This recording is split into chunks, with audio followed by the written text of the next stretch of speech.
جی بسم اللہ الرحمن الرحیم۔ السلام علیکم اسٹوڈنٹس۔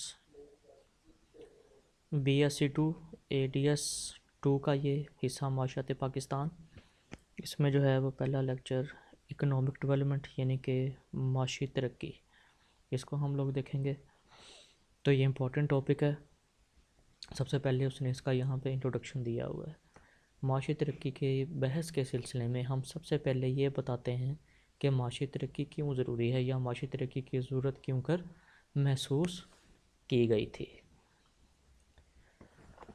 جی وائی اکنامک ڈیولپمنٹ، تھوڑا سا بیک گراؤنڈ آپ کو یہاں پہ وہ بتا رہا ہے کہ عام طور پر یہ تاثر ہے، یعنی ہم لوگ یہ سمجھتے ہیں کہ معاشی ترقی کی جو جڑیں ہیں یا اس کی جو ابتدا ہے وہ صنعتی انقلاب سے ملتی ہے، جو کہ 18ویں صدی کے آخر میں یورپ میں رونما ہوا، یعنی کہ ہر طرف انڈسٹریز جو ہے وہ لگنا شروع ہو گئی تھی، اور اس صنعتی انقلاب کی وجہ سے اس میں انگلینڈ میں، فرانس، جرمنی وغیرہ میں مشینری، نئے خیالات اور نئی ٹیکنالوجی کا استعمال بڑھا، جس سے صنعتی ترقی کا عمل شروع ہوا، اور یہ عمل پھیلتا پھیلتا دنیا کے مختلف حصوں تک پہنچ گیا۔ نیچے اس نے کچھ نام بھی لکھے ہوئے ہیں، چنانچہ ایشیا، افریقہ اور لاطینی امریکہ کے جو ممالک صنعتی انقلاب سے مستفیض نہ ہو سکے، یعنی جنہوں نے اسے فائدہ نہ اٹھایا، وہ غربت اور پسماندگی میں مبتلا رہے۔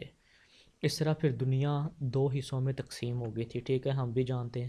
ایک طرف وہ ممالک تھے جن میں روزگار، پیداوار اور آمدنیوں میں اضافہ ہوتا چلا گیا، یعنی وہاں پہ انڈسٹریز لگیں، انہوں نے ترقی کی، ان کی پیداوار، روزگار میں اضافہ ہو گیا، وہ ترقی یافتہ ممالک بن گئے۔ جبکہ جن ممالک میں غربت، جہالت، بیماریاں، بے روزگاری، کم آمدنیاں وغیرہ تھیں یا جن کی پیداوار کم تھی، وہ پیچھے رہ گئے۔ جدید اصطلاح میں دنیا معاشی لحاظ سے دو حصوں میں تقسیم ہو گئی، جنہیں شمال امیر اور ترقی یافتہ ممالک اور جنوب غریب ممالک کے نام دیے جا رہے ہیں۔ ایک عرصہ تک غریب ممالک کے لوگ اپنی بدحالی کے بارے میں مست رہے۔ وہ اپنی غربت، جہالت، فاقہ کشی اور بیماریوں کو خدائی سمجھ کر، یعنی کہ اس کا مطلب یہ ہوتا ہے کہ اللہ تعالیٰ کی طرف سے لکھا ہوا ہے، ٹھیک ہے، یا قسمت ہی ہماری ایسی ہے، یہ سمجھ کر اس کو انہوں نے قبول کر لیا۔ لیکن دوسری جنگ عظیم کے بعد دنیا کے بہت سے ممالک نے نو آبادیاتی نظام سے نجات حاصل کی، اور ان میں یہ خواہش پیدا ہوئی کہ وہ اپنے پاؤں پر کھڑے ہو جائیں، جن میں ہمارا ملک بھی آتا ہے۔ جدید سائنسی ترقی سے فائدہ اٹھائیں، بیماریوں اور بے روزگاری کو کم کریں اور اپنے معیار زندگی کو بہتر بنایا جائے۔ دوسرے الفاظ میں دوسری جنگ عظیم کے بعد معاشی بہتری کی امنگیں یعنی کہ امیدیں پیدا ہوئیں۔ اس تبدیلی کی امنگ میں سب سے اہم کردار عالمی میڈیا نے ادا کیا، ٹھیک ہے۔ میڈیا کے بارے میں ہم سب لوگ جانتے ہیں، ریڈیو، فلم، اخبارات اور رسائل وغیرہ کی مدد سے کم ترقی یافتہ ممالک کے لوگ ترقی یافتہ ممالک کے لوگوں کے رہن سہن سے آگاہ ہو گئے، یعنی کہ لوگوں نے ان کو کاپی کرنا شروع کر دیا، جس طرح ہم لوگ آج کل کاپی کر رہے ہیں ان کو۔ اس کے علاوہ نو آبادیوں کے جو غیر ملکی رہائش پذیر تھے، ان کا معیار زندگی دیکھ کر بھی غریب ممالک میں پھر یہ احساس پیدا ہوا کہ وہ بھی امیروں کی طرح زندگی بسر کریں، یعنی ان کا رہن سہن بھی کن کی طرح ہونا چاہیے، امیر لوگوں کی طرح ہی ہونا چاہیے۔ اس طرح دوسری جنگ عظیم کے بعد غریب ممالک اپنی حالت کو تبدیل کرنے کی خواہش پیدا ہوئی، معاشی ترقی حاصل کرنے کا خیال عام ہوا، لہٰذا وہ بھی اس کوشش میں لگ گئے کہ وہ غربت کو، جہالت کو، بے روزگاری کو، ٹھیک ہے، جمود یعنی ٹھہراؤ کو، آمدنی اور پیداوار کی وسعتوں، فاقہ کشی یعنی بھوک کو اور فضائی آلودگی کو دور کر سکیں۔ لیکن ان تمام کو دور کرنے اور ترقی کو حاصل کرنے کی خاطر وہ اتنا وقت نہیں دے سکتے۔ ان میں جو ایک بڑا مسئلہ آتا ہے وہ آمدنیوں کا ہے، ٹھیک ہے۔ نیچے والی جتنی بھی لائنیں یہاں پہ یہ دی ہوئی ہیں 220 پیج میں، یہاں پہ اس نے آمدنیوں کا گیپ شو کیا ہوا ہے، ٹھیک ہے، یعنی کسی ممالک کی جو ہے وہ آمدنیاں زیادہ ہیں، کسی کی آمدنیاں کیا ہیں، وہ کم شو ہو رہی ہیں، لہٰذا ان آمدنیوں کے پیش نظر ہی بڑی رکاوٹ جو ہے وہ ترقی میں رہی، یعنی یہ لوگ زیادہ ترقی نہ کر سکے۔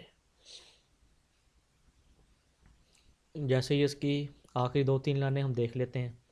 اوپر سے آبادی میں زبردست اضافہ کی وجہ سے قومی آمدنی اور فی کس آمدنی میں ہونے والا تھوڑا بہت اضافہ زائل ہو جاتا ہے۔ ان ممالک میں فی کس آمدنی میں بمشکل 4% سالانہ ہو رہا ہے، یعنی کہ عام ممالک جو غریب ممالک ہیں ان کی بات ہو رہی ہے، ان میں آمدنی میں اضافہ ہر سال صرف 4% کے حساب سے ہوتا ہے، جو کہ بہت ہی کم ہے۔ نتیجہ کے طور پر یہ ممالک معاشی لحاظ سے پھر پیچھے ہی رہتے ہیں، پسماندہ رہ جاتے ہیں۔ اس سے پہلے کہ ہم معاشی ترقی کی تعریف کریں، ہم معاشی ترقی اور معاشی افزائش میں فرق بیان کرتے ہیں۔ اب دو ٹرمز یہاں پہ آ گئی ہیں، نئی ٹرمز ہیں، ٹھیک ہے۔ ایک لفظ ہے معاشی ترقی یعنی کہ ڈیولپمنٹ، اور دوسرا ہے گروتھ، ان میں تھوڑا سا فرق ہے۔ آسان الفاظ میں اگر کسی ملک کی آمدنی طویل عرصے تک بڑھ رہی ہو، یعنی اس میں اضافہ ہو رہا ہو، تو اسے ہم کیا کہتے ہیں؟ معاشی ترقی کہتے ہیں۔ یعنی ایگریکلچر سے بھی آمدنی حاصل ہو رہی ہے، انڈسٹری سے بھی حاصل ہو رہی ہے، خدمات کے شعبوں میں سے آمدنی مسلسل حاصل ہو رہی ہے، ٹھیک ہے، تو یہ چیز کیا کہلائے گی؟ اس کو ہم معاشی ترقی کہتے ہیں۔ مزید نہ صرف آمدنی میں اضافہ ہوتا ہے بلکہ سوسائٹی میں فنی اور اداراتی یعنی کہ انسٹیٹیوشنل نوعیت کی بھی تبدیلیاں واقع ہوتی ہیں، یعنی کہ ادارے بھی پھر مزید بہتر ہوتے ہیں۔ جبکہ افزائش، یہاں تک ڈیفینیشن کس کی تھی؟ معاشی ترقی کی ڈیفینیشن تھی۔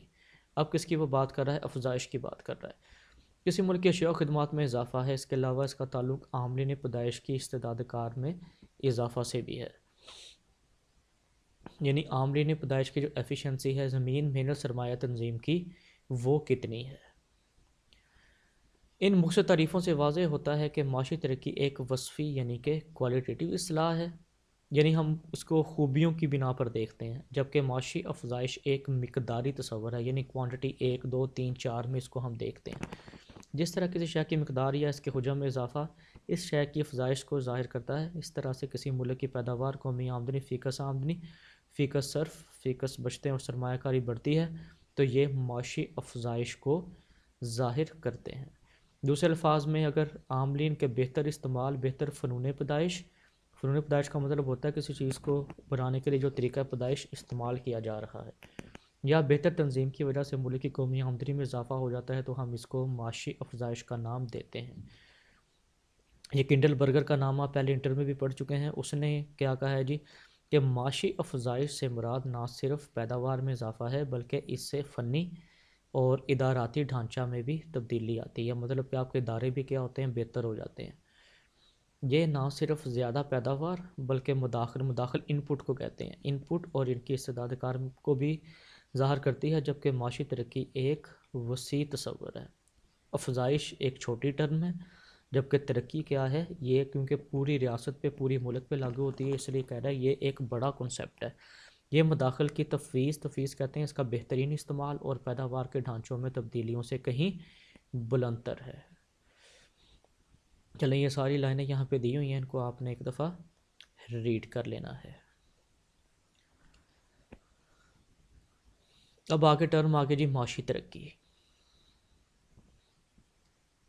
مختلف اکانومسٹ ہیں، ٹھیک ہے، انہوں نے اپنی اپنی لینگویج میں اپنے اپنے کنسیپٹ کے مطابق معاشی ترقی کی تعریف کی ہوئی ہے، مطلب سب کا ایک ہی ہوگا۔ ولیمسن کے مطابق کیا ہے جی؟ معاشی ترقی ایک ایسا عمل ہے جس کے دوران کسی ملک کے رہنے والے لوگ اپنے مہیا وسائل کو اس طرح استعمال میں لاتے ہیں کہ اس فیکس پیداوار، یعنی فیکس پیداوار کا مطلب ہوتا ہے ایک بندے کی پیداوار یا ایک سیکٹر کی پیداوار میں کیا ہوتا ہے؟ اضافہ ہو جاتا ہے۔ آرتھر لیوس نے کیا کہا تھا؟ معاشی ترقی کسی ملک کی پیداوار میں فیکس اضافہ کو ظاہر کرتی ہے۔ ہیگنز کے مطابق معاشی ترقی کل قومی آمدنی اور فیکس آمدنی میں اضافہ کا نام ہے، یعنی کہ ایک تو اس سے فی بندہ یعنی کہ ایک فرد کی آمدنی میں بھی اضافہ ہوتا ہے، اور پھر کل قومی آمدنی میں بھی کیا ہوتا ہے؟ اضافہ ہوتا ہے۔ چلیں مائر اور بالڈوین، یہ ڈیفینیشن بڑی مشہور ہے، ٹھیک ہے۔ معاشی ترقی ایک ایسے عمل کا نام ہے جس کے دوران کسی ملک کی کل حقیقی قومی آمدنی میں عرصہ طویل کے دوران اضافہ ہوتا ہے۔ اگر حقیقی قومی آمدنی میں اضافہ ملک کی آبادی میں اضافہ سے زیادہ ہو، یعنی کہنے کا کیا مطلب ہے کہ پاپولیشن کم رفتار سے بڑھ رہی ہے لیکن حقیقی قومی آمدنی میں اضافہ زیادہ ہو رہا ہے، تو اس کا مطلب ہے وہ ملک ترقی کر رہا ہے۔